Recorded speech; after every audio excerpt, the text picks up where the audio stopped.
जय हिंद दोस्तों, स्वागत है आप सभी का आज की क्लास में। दोस्तों, इस क्लास में हम अंतर्राष्ट्रीय संबंध में दृष्टि की जो करंट अफेयर मैगजीन है, उसमें करंट अफेयर टुडे की जो मैगजीन है उसमें हम आज देखेंगे अंतर्राष्ट्रीय संबंध। और अंतर्राष्ट्रीय संबंध में भी हम आज देखेंगे भारत ऑस्ट्रेलिया आर्थिक सहयोग और व्यापार समझौता।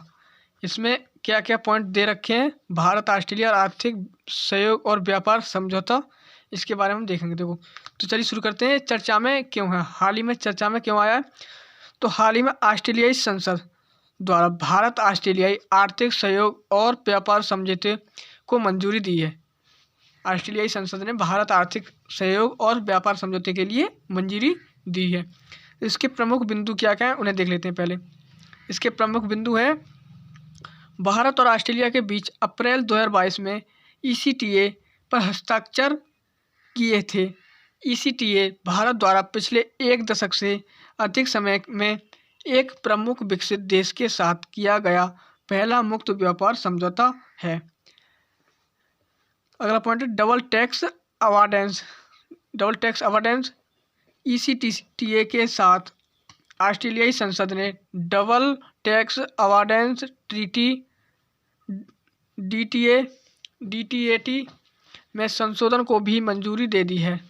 गौरतलब है कि वर्ष 1999 की डबल टैक्स अवॉइडेंस ट्रीटी के बाद ऑस्ट्रेलिया में भारतीय IT कंपनियों की सक्रियता में वृद्धि हुई है, परंतु इस समझौते में व्याप्त अस्पष्टता के कारण भारतीय कंपनियों को ऑस्ट्रेलिया के किसी प्रोजेक्ट में भारत से दी गई सेवाओं पर दोनों ही देशों में कर देना पड़ता था।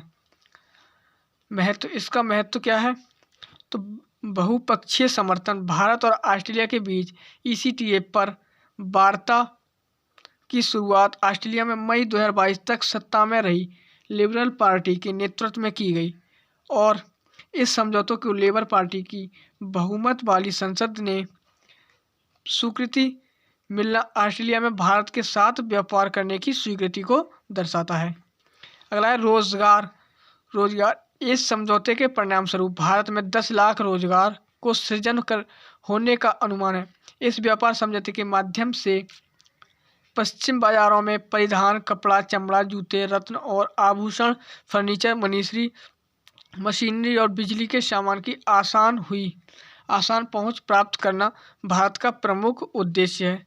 ECTA समझौते के लागू होने के दिन से 98.3% ट्रैफिक लाइनों और 5 वर्ष के भीतर 100% ट्रैफिक लाइनों पर भारत को शून्य शुल्क का लाभ प्राप्त होगा।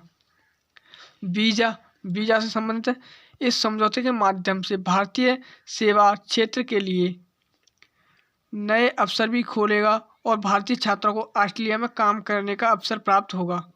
इस समझौते के लागू होने के बाद ऑस्ट्रेलिया में भारत के योग शिक्षकों और सेफ के लिए 1800 का वार्षिक वीज़ा कोटा स्थापित किया जाएगा।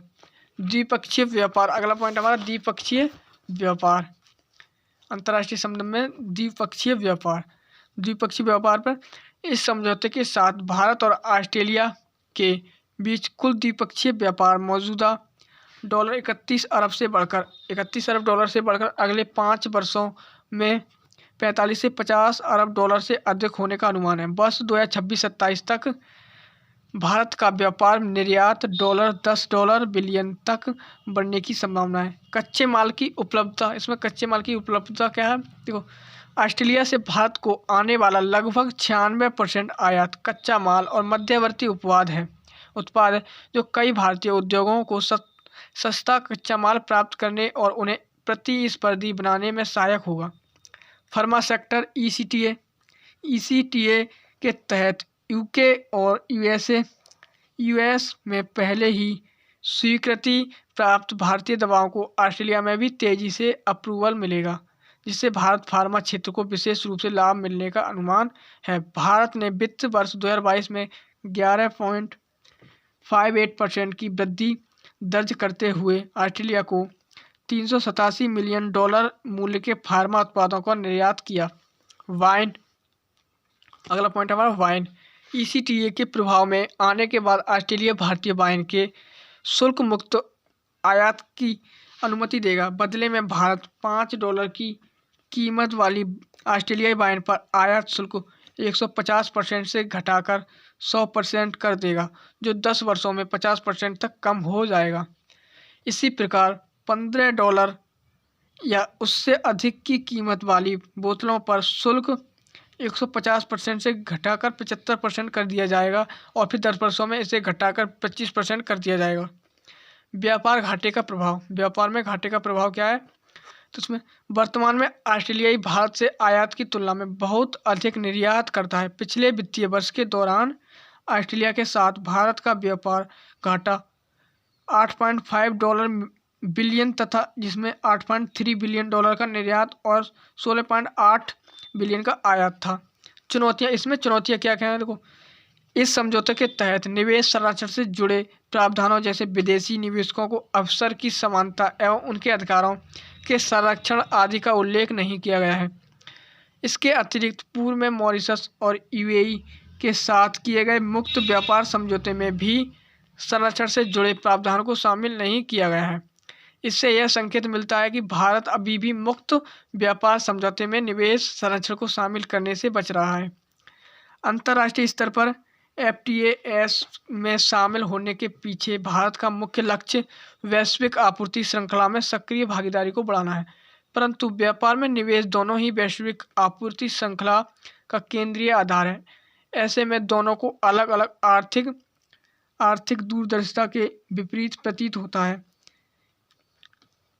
अगला पॉइंट है, इसे FTA के बाद भी भारतीय निर्यातकों के लिए ऑस्ट्रेलियाई बाजार में अन्य देशों के व्यापारियों एवं उत्पादकों के साथ प्रतिस्पर्धा करनी हो, जिनके साथ ऑस्ट्रेलिया द्वारा पहले ही FTA पर हस्ताक्षर किए जा चुके हैं। भारत ऑस्ट्रेलिया संबंधों का संक्षिप्त परिचय। भारत और ऑस्ट्रेलिया के बीच व्यापारिक संबंधों की शुरुआत वर्ष 1788 ईस्वी में ऑस्ट्रेलिया में यूरोपीय औपनिवेशों की स्थापना के साथ शुरू हो गए थे। दोनों देशों के बीच औपचारिक राजनयिक संबंधों की शुरुआत वर्ष 1945 में कैनबरा में भारत के पहले उच्चायुक्त की नियुक्ति के साथ हुई।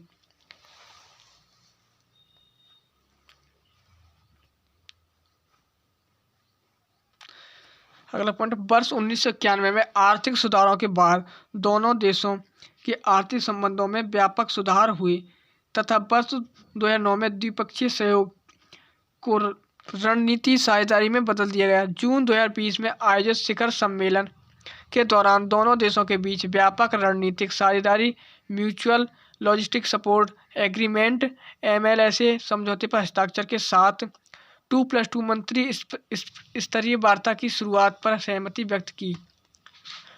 ऑस्ट्रेलिया भारत का 17वां सबसे बड़ा व्यापारिक साझेदार है। ये पॉइंट याद रखना, ऑस्ट्रेलिया भारत का 17वां सबसे बड़ा व्यापारिक साझेदार है, जबकि भारत ऑस्ट्रेलिया का 9वां सबसे बड़ा व्यापारिक साझेदार है। भारत ऑस्ट्रेलिया के लिए 9वां है और भारत के लिए ऑस्ट्रेलिया 17वां। ये दोनों पॉइंट याद रखना, भारत के लिए ऑस्ट्रेलिया जो भारत के लिए 17वां और भारत ऑस्ट्रेलिया के 9वां है, सबसे बड़ा व्यापारिक साझेदार है, अप्रैल 2020 तक है। अगला पॉइंट है, भारत और ऑस्ट्रेलिया जापान के साथ त्रिपक्षीय supply chain resilience initiative SCRI व्यवस्था में भागीदार है तथा अमेरिका एवं जापान के साथ मिलकर ये दोनों देश क्वाड पहलवा मालाबार सैन्य अभ्यास के माध्यम से हिंद महासागर क्षेत्र में स्थिरता को बढ़ावा देने हेतु सहयोग करते हैं। इसमें आगे की राय, इस समझौते का उद्देश्य ऑस्ट्रेलियाई बाजार में कम ट्रैफिक प्राप्त करने तक ही सीमित नहीं है, क्योंकि ऑस्ट्रेलियाई अर्थव्यवस्था पहले से ही बहुत खुली हुई है। ऑस्ट्रेलिया में पहले से ही मजबूती से स्थापित अन्य देशों के व्यापारिक की व्यवस्थापित करने के लिए व्यापार लागत में कटौती के साथ एक व्यापक समझौते पर हस्ताक्षर करने की आवश्यकता है। ये तो यहाँ से भारत ऑस्ट्रेलिया व्यापारिक समझौता हो गया। इसके लिए एक संभावित प्रश्न है। भारत ऑस्ट्रेलिया मुक्त व्यापार समझौते का संक्षिप्त परिचय देते हुए भारतीय विनिर्माण एवं कृषि क्षेत्र पर इस समझौते के प्रभाव तथा इससे जुड़ी चुनौतियों की समीक्षा कीजिए। ये हमारा प्रश्न है इसका। ये इसका प्रश्न है, ये देख लेनी है और इस पर कुछ शब्द आपको लिखनी है तो वो लिख लीजिए। ये क्लास यहीं तक है, मिलते हैं अगली क्लास में अगले टॉपिक के साथ। तब तक के लिए जय हिंद।